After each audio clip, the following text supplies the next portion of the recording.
I'm Eric Siegel, CEO and co-founder of Gooder AI. This is the fifth of several short how-to hands-on videos that'll get you started using Gooder AI to evaluate your ML models and plan ML deployment to achieve maximal business value. As usual, all the supporting docs and links you need to follow along and try it yourself are to be found at gooder.ai/hands-on. In this video, we'll cover more thoroughly the Gooder AI configuration options, which we've covered some previously in videos a bit here and there, but now we're going to cover more. Now, the setup, the configuration options you set up is key. What you might think of as only cosmetics are absolutely vital, including the names of the metrics, the dimensions of the chart here, percent of transactions blocked for this use case, fraud detection, the names of the models, the names of the sliders. Changing these, customizing them according to the particular project and use case makes all the difference in the world as far as the understandability of the interactive lens into model deployment value that you're setting up within Gooder. In this way, that's an entirely different exercise in comparison with presenting the typical technical ML model performance metrics like AUC, precision recall, and F-score. Not only does your setup make everything much more understandable and meaningful to your colleagues and even non-data scientist stakeholders, I'd argue that it's also essentially mandatory for you, keeping things clear to yourself as a data scientist using Gooder. It's like commenting your code, but more. So to that end, we're going to start actually totally from scratch with a new data set. This is for credit scoring test data. Again, this is available gooder.ai/hands-on. And so for each individual case in this scored test data, we have the credit amount, the size of the loan, the number of dollars they were applying to get a loan for, and then the target, the outcome, the behavior, the dependent variable, the thing you're trying to predict, 1 or 0, whether they turned out to default on their loan, whether they turned out to be a bad credit risk. And then you've got the scores, basically the risk levels, the credit scores. According to 3 different models, these happen to all be based on light gradient boosting machines. So the higher score, higher expected chance that they're going to be default. So let's load that. We're going to start from scratch at app.gooder.ai, and we're going to load that data. So credit scoring test data. And as always, we have to load the data, and then after it loads, load the config, and we'll start, as you often would, with a new project from the kind of catch-all default Gooder starter config. We showed how to access that. You can get that from gooder.ai/hands-on. And then we have to tell it, okay, what are the models? So as we saw a second ago, the models correspond to these 3 score columns. So the data itself are the scores of the models with which we're now evaluating, and more specifically evaluating, the performance of the models. So what's actually a score in the data, when it's depicted, we're showing the performance of a model, we want to call it a model. So we'll call it model 1. So that's the nomenclature. Call it a model if it's called score in the data. Also, before we add this one, we have to change to ascending rather than descending, because we're trying to prioritize order as far as who should be approved for a loan. So we don't want to approve loans to people with a higher risk of defaulting. We want them with the lower risk of defaulting. So from left to right, it's going to be least likely to default up to most likely, or most likely to not default down to least likely. So I'll do the same thing for the other 2. We're going to call this one model 2 and make it ascending. And then we'll call this one model 3 and then make it ascending. And then, of course, we have to tell it which is the dependent variable target thing you're trying to predict, which is target in this case. But we have to do one other switcheroo here, because once again, what's considered positive versus negative? Well, for the purposes of Gooder, positive are the things we're trying to identify, which in this case are good debtors, people we should apply that treatment of approving a loan. So from left to right, most likely to be a good debtor, and therefore the ones that we should prioritize for approving the loan application. So to reverse this so that positive is actually 0 and negative is 1, we can just reverse polarity. Okay, so now we can actually start to look at something, and we can just sort of let's put slider 1 down to like 2. So what this means is that every time you correctly approve a non-defaulting, like a good loan applicant, you're going to make $2. And every time you wrongly approve one that's a bad loan applicant who's going to default, you're going to lose $50. But the $2.50, let's change this so it pertains in particular to the actual amount of the loan. So we went through this a couple of videos again, but what we're going to do is move here within this standard config setup. We have these different profit curve options. Let's move to C, the third one, where both the true positive gain and false positive costs are percent, right?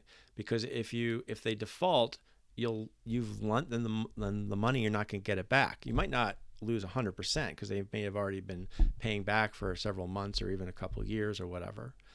So there, we're going to want to change the average percent, but it's going to be based on the actual loan amount. And then also the amount that you get is going to be some small proportion of the size of the loan. That's the reason you're in the credit business in the first place as a bank, or let's say, or whatever financial institution. So we're going to go to C. So we're going to go into config and go to the widget selector. We've done this before. We're going to turn on C, turn off A, move C to the very top with this button. The movement on the canvas can be done manually on the canvas itself, but these are kind of handy for this simple switcheroo. Automatically shift everything up so it eats up the white space. And now, now before we take a look, let's go actually make a couple critical changes to that. It's profit curve C, as we said. But let's start naming things that make sense for this particular project or use case of credit scoring. So instead of calling it profit curve C, let's call it profit from loan improvement, from loan approvals.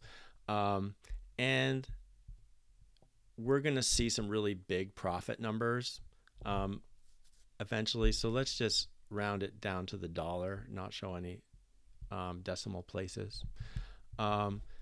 Now let's also change the names of the sliders that it uses right here. So instead of a true positive earnings, right, let's call it the good loan earnings. How much do you earn in terms of a percentage of the loan amount every time it's a good loan you've given to somebody who does not default? And we're going to actually max this at 10 because you're only going to get some small percent. Let's just max it at 10 for now. So the slider just goes between 0 and 10%. And then let's change the name of the other slider. So instead of that abstract idea of false positive cost, let's call it bad loan loss. So the percentage you lose every time you wrongly give a would-be defaulter a loan. You've approved their loan. So that's essentially the false positive cost. We also have to, of course, do this. We did a couple videos ago, right? We've told it which column is the dependent variable and which are the corresponding model scores.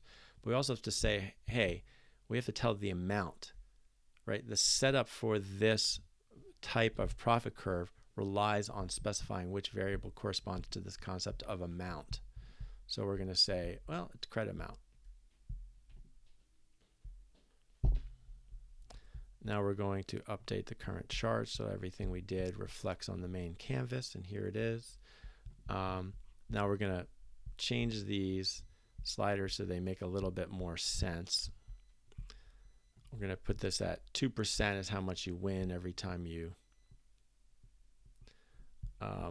give a good approval, and I don't know, let's say 80% on average, right? So again, the purpose of Gooder is to be able to change these kinds of factors that are subject to change and uncertainty and see how big a difference they make, right? So on average, every time you prove somebody wrongly and they are going to default, what percent do you lose? How, they've paid back some, maybe there's other ways to recoup through collections, you'll get some percentage there. Taking that all into account, on average, how much of the loan size for that particular case you're going to lose, we're setting at 80%, but you get that sense of how big a difference it makes by moving it around.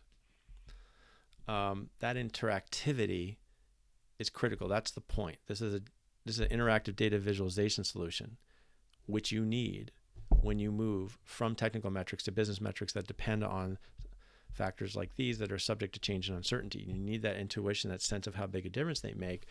Otherwise, the shape of any given profit curve loses credibility because it's based on rigid assumptions.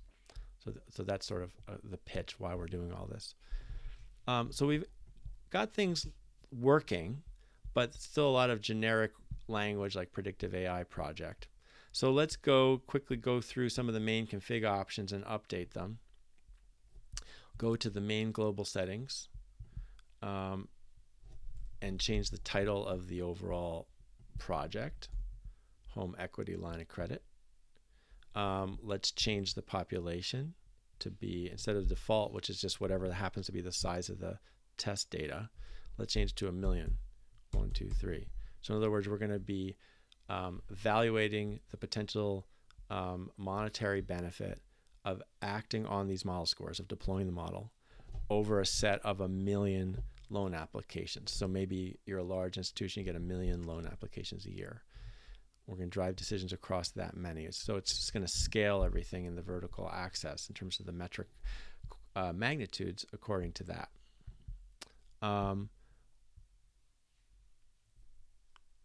So while we're on here, one other thing we want to change is the meaning of the x-axis, right? Which defaults to percent treated. So percent treated, that's very abstract. And in general, that's what we're doing with any predictive AI project, is we're driving a treatment decision to contact or not to contact. Sometimes there are 2 positive treatments, sometimes one's active, or 2 active treatments, sometimes one's active and one's passive. But let's change it to something specific to this project, percent of loan applications approved. So that's what we're looking at on the main charts, which is from left to right. You're drawing that decision boundary. What proportion, what percent of loan applicants of individual cases are we going to treat? Which in this case means approve their application for a loan. But while we're on here, I'll just mention, I'll just do a walkthrough. Custom columns we did in the last video where we added the expected value rather. Filters, so these 3 things right here, this flag, and then the selection of the filters and the definition of filters, you can do slicing and dicing, basically, like business rules, and set up subsets and say, hey, well, how does this plan out if I only applied it this way over the west half of the United States, over these types of customers? There's all sorts of places where you want to be able to do this, and it's very much more convenient to do it inside of Gooder.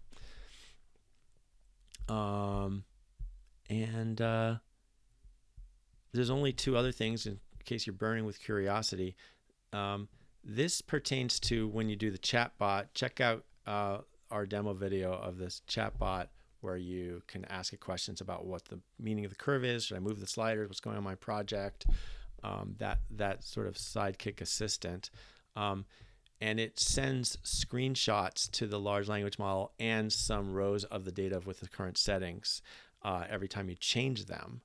How many rows? What's the granularity?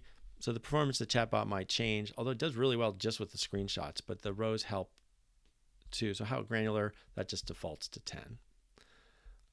The config file name is just, after you make any and all changes, in general, you don't ever have to directly modify the JSON, the config file itself.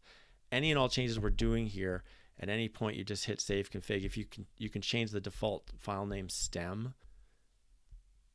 Okay, and then the last thing we want to do with changing the setup is there are a few more metrics.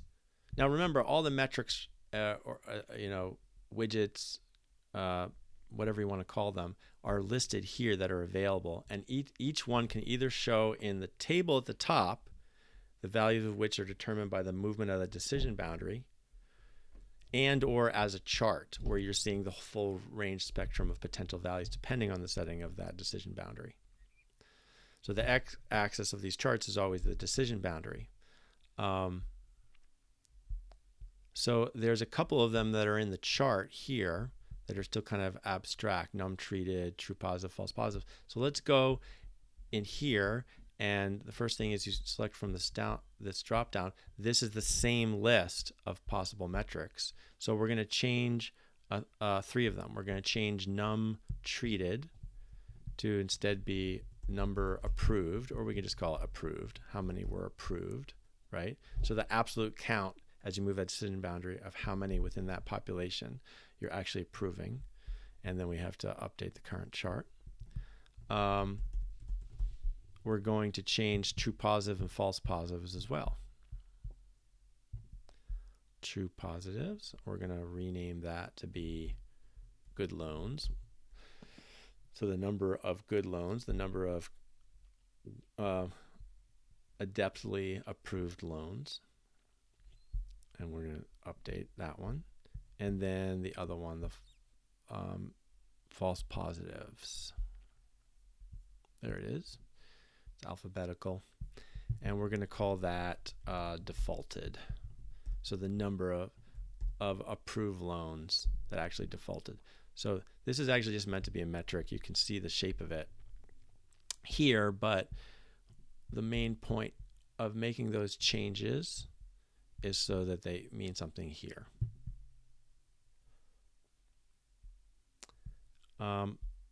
So we're done with at least the cosmetics to get a good start on for this particular project. From left to right, we're deciding, hey, how many of these loan applications should we approve? We can right click and go to max value. This is saying under the current settings, which is that we're going to make 2% of every loan that we approve.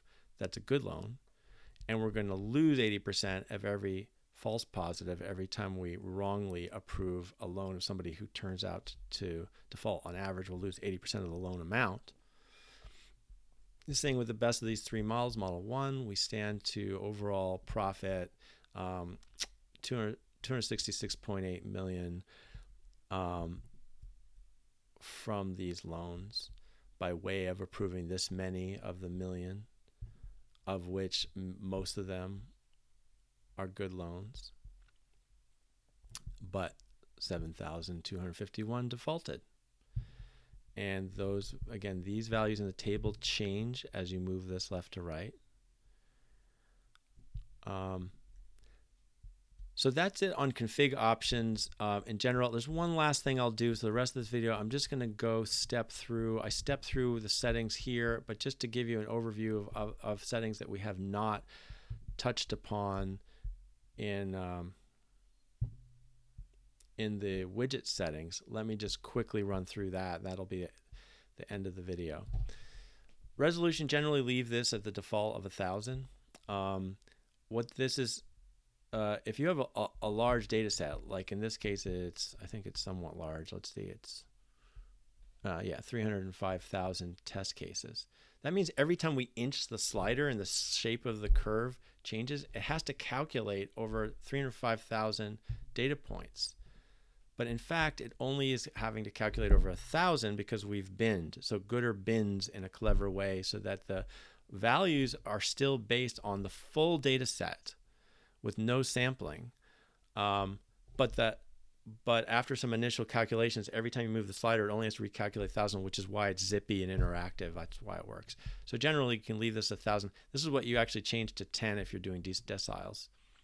And then you change this to a bar chart. This is a pretty technical point, but just leave it on. So we've covered the chart title, the custom metrics. Zoom range is what you can change inside just on the main chart. You just click and drag, and that's how you zoom in. The metrics unit is set to be a currency. It can be a percent or just no unit designated. When it's a currency, you can pick between these currencies.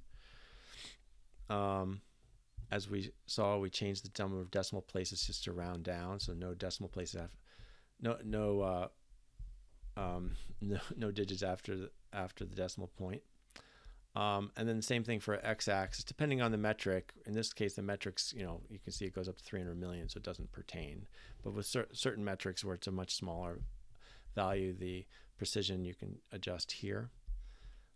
This is for certain ones such as this, where we had to tell it which is the variable corresponding to the magnitude of the individual case.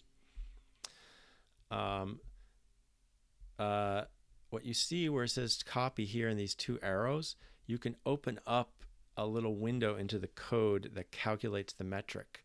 It's actually a bit complicated because of what I mentioned a minute ago where it bins. So one of them is initiation, it only does once. The other is the main actual metric calculation over those smaller number of bins that it does every time you inch a slider or make other changes. So you can take a look at that, but that's really for very advanced users who want to do a much more customized change to how a metric is calculated. Again, if you're interested in any of that or you need that kind of customization, reach out to us on the support contact form on goder.ai/hands-on. Here are the sliders, and we changed those and the names. Adding a new slider is also relatively advanced because it's then going to have to be used within that snippet of code that you can expand here. But these ones are more pertinent in general. Scale metric by population. Remember, we changed the population to 1 million, so all the values we're seeing are as if we were going to perform, deploy this model over that size population. But for some metrics, such as gains, which is a percentage or whatever, you don't want to scale it by population. So that's why there's a flag on that. These next two, show chart in dashboard and show metric in the table, those are the same exact settings that you see as 2 columns on the widget selector tab that we went to before. So when you change them there, they automatically change here. This is when it's in the dashboard, whether or not it highlights the value that's the biggest across multiple competing models, or the smallest, or that's off. Diagonal baseline, that's only for the gains curve. You can look at that. You'll see that this is turned on. Show zoom slider and dashboard. That's this zoom slider up here, zoom range. But again, you generally don't need that showing because you can just drag to zoom into a region. And then show the threshold line. So we're going to change the words here on. So next time when by the time you're using this product, it may actually say decision boundary instead, because we're using the word decision boundary for that, the percentage treated, which is different from the decision threshold, which is the value of the model score for deployment. So in any case, this setting pertains to the decision boundary and whether it should show up at all for the chart. Oops, I just turned it off by accident. There. And aspect ratio is just is optional. It'll just expand according to size. But if you're setting something up and you're afraid somebody's going to have a really wide browser width, it might stretch it too far, so you can control it here. Some where both dimensions are a percentage, you want it to be a aspect ratio of 1. Description is just whatever way you want to describe this particular chart or metric, and it also is the value that you see in the table and the widget selector. And finally, the AI prompt, if added, will give additional guidance to the chat bot when you're asking questions about this chart. So that's it, and we'll look forward to hearing how it goes. Let us know any questions on the support form, and thanks for watching. Then in the next video, we'll talk about that decision boundary versus a decision threshold and show an example of that.